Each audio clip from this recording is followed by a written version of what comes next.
Small Spaces, written by Katherine Arden and published by Penguin Press.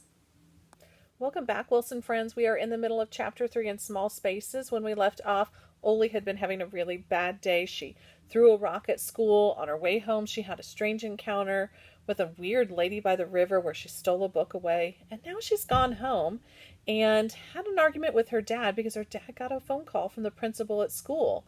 So she stomped upstairs without any supper, and she's angry. We're going to pick up our story from there. She grabbed her backpack and made for the stairs in the entryway. She scooped up her prize from the swimming hole in passing. The stairs were steep, and the hallway to her room was long and full of shadows. She sped down it. Part of her wanted her dad to follow her and tell her she was being silly. She wanted him to crack a dumb joke or coax her downstairs to dinner. But only silence chased her up the stairs to her room. Oli didn't slam the door. No, she'd already had her tantrum, and to slam the door would be too obvious.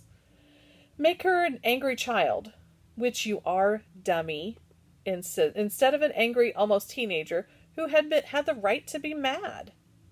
So Oli gritted her teeth, and she closed her door very softly. Then, where no one else could see, she threw herself onto her comforter and buried herself in her pillow. She didn't cry.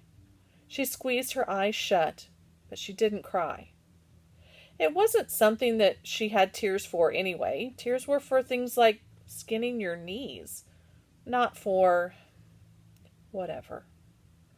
Oli just got mad sometimes, and people talking to her just made it worse.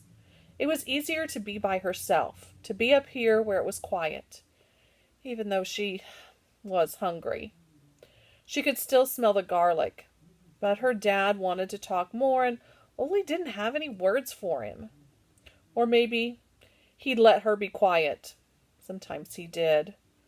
But in its way, silence between them was worse.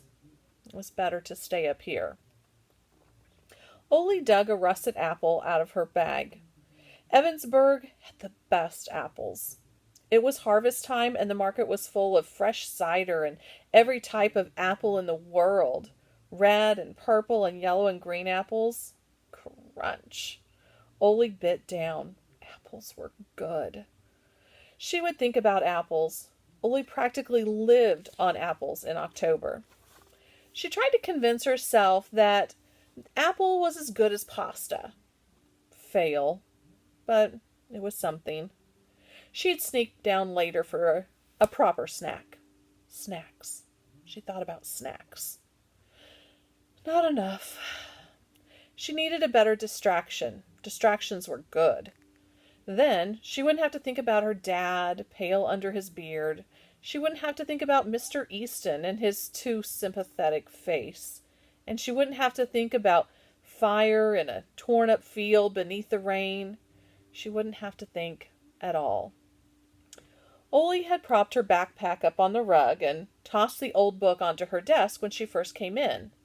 Now she got off of her bed and she wandered over to examine it. The book had a worn cloth cover with its title stamped in faded gold letters. It was very thin, less than 100 pages. Oli picked it up. Small Spaces. No author, just a title. Oli opened the book and scanned the copyright page. 1895? Wow, Oli thought. Super old. Printed in Boston? Oli turned the page. It started with a letter. My dearest Margaret, I wish I could have told this story to you in person. More than anything, I wish I had one more hour, one more day, a little more time. Oli bit her lip. She too wished she had had more time. She sank down onto her bed, reading and chewing her apple, without even really noticing. But I don't. These words are all that I have. I know you have often wondered why I do not speak of your father. I'm going to tell you why.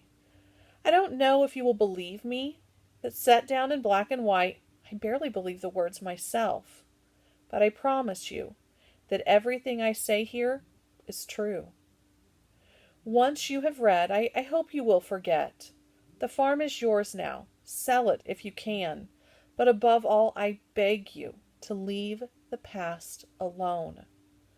Think of a future. Think of your family. Do not go back to Smoke Hollow. The twilights when the mist rises, the dangerous nights, get more frequent as the years drawn to a close. Jonathan told me that before well, I'll come to that. I can't tell you how I've thought of leaving this place. I meant to, you know. Your father and I even talked of it. But he said the curse was his alone, and he could not escape it. I would not let him leave. But now he's gone. There the candle is glittering, the lights flicker.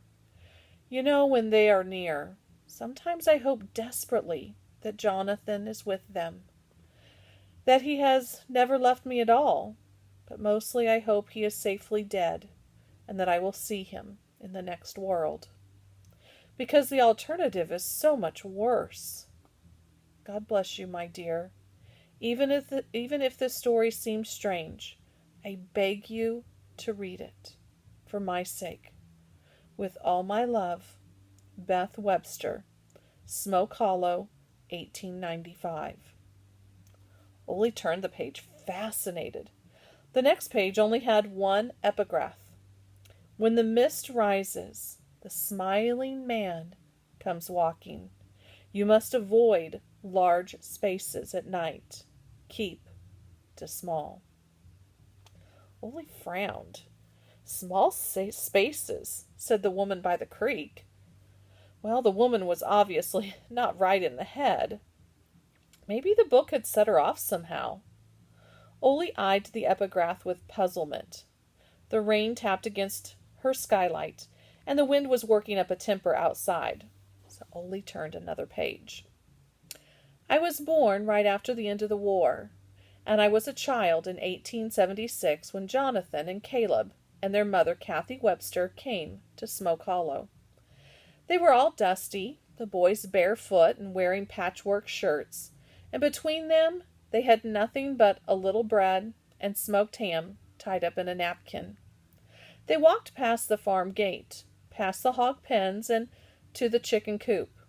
When they got to the barnyard, the first thing they saw was me, and I them.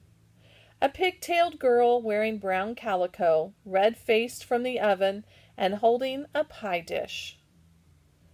"Mister," I said to Jonathan, "Papa's in the north field." Jonathan was 14 then, nearly a man in my eyes. But he grinned at me, like we'd known each other forever. "We'll wait," Jonathan said cheerfully. "I was hoping that your pop was hiring." And that's the end of chapter 3. Join me again next time for chapter 4, where Ole's going to have to go to school and face her principal. And she's going to continue to read the old book, Small Spaces. Find out what happens.